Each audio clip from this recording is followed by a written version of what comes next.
And we're back. We have another guest with us this morning, Thomas Kennedy, who is with the school board, and you're chairman this year. I am.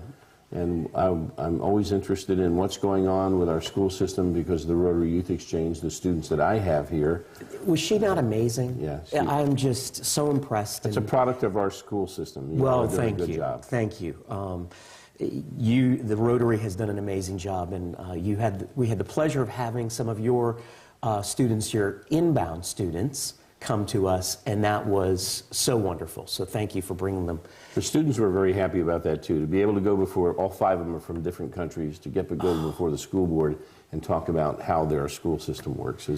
They're always, and now the Board of County Commissioners, somebody saw that and said, hey, we want equal time. Sure, of course. I'm working with them to get the kids over there. So. They'll learn you always want to work with kids and animals, if you can. Yeah, very good. You know, what's going on in the school system? I'm blessed because I have the opportunity of kind of having a couple of unique perspectives as a board member. I come from a perspective of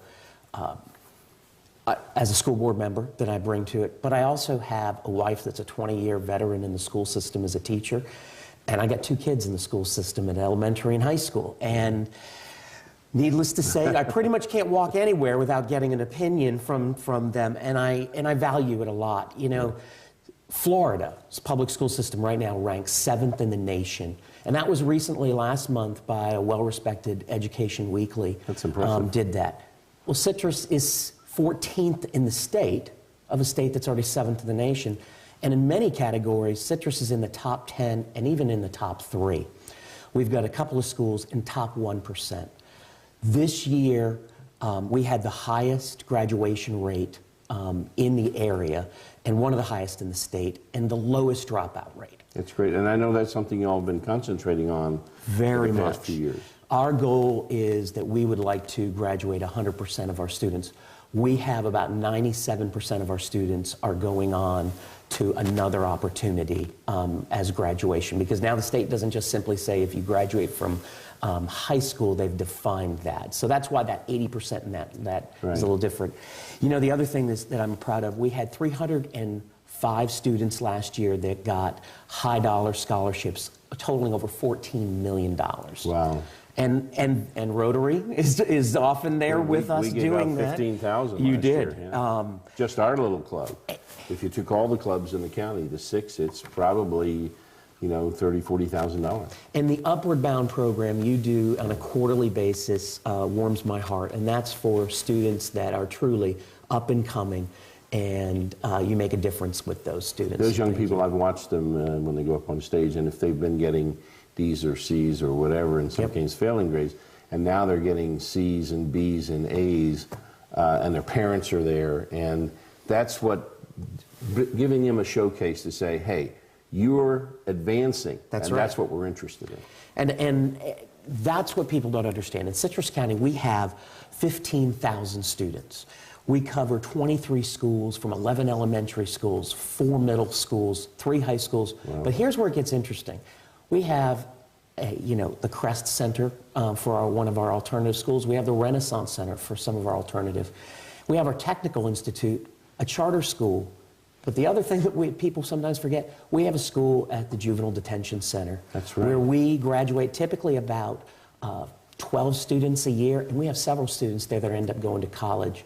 I like that because the statistics say that 75% of those that get a high school diploma will not reoffend. Which is important to the public. I mean, that they get in trouble, but that we don't just lock them away some.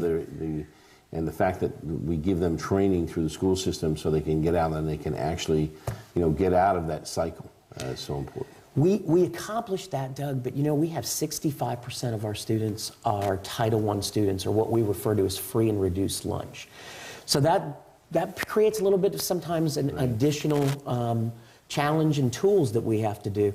And Citrus County has one of the lowest millage rates for funding education in the entire state. And so we're needing to do that while doing that at a very conservative dollar amount.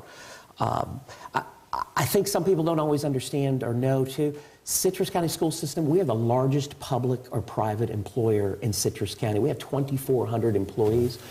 But you know what? We only have 82 administrators. We have one of the lowest ratios from our administrator to our staff And population. I hear people complain about it all the time. Well, if they got rid of some administrators, but if you all are doing the right thing with less people, you're overseeing more folks that are actually on the front in lines. the classroom, and that's where this board has, and the superintendent has said, we want to focus everything we can towards that classroom.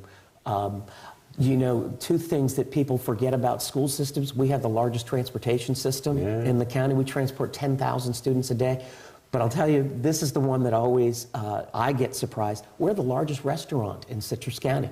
We serve over 3,000 breakfasts a day and almost 9,000 lunches a day. We have the opportunity of sampling a lot of those meals. I actually go into the cafeterias and purchase some of those meals too. And they are not the old cafeteria. I have students anymore. living in my home that are exchanged, and they tell me that they can have a variety of things they can pick from. And I love going to WTI. The food at WTI is fantastic.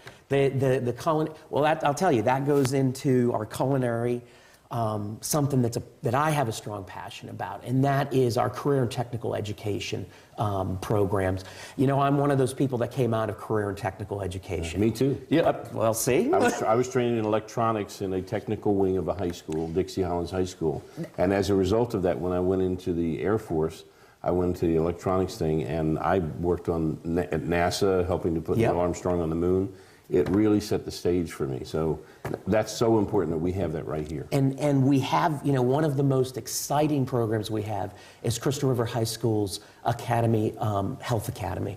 And it is one of only 10 like it in the nation, because we have a state-of-the-art patient lab where students can not only practice on mannequins, their skills, but we also have a marine science. And we have the Marine Science Station, too. Unfortunately, we're going to have to wrap up, but I want to invite you to come back again, because I think this is fascinating, and I think that our audience would love to hear more about it. I want to thank you, Tom, for taking your time to come here. And, I'll get with you in your calendar, and we'll have you back on again soon. That would be great, Doug. All right. Well, we want to thank you for tuning in today, and make sure that you look in again on Monday, and we'll be right here.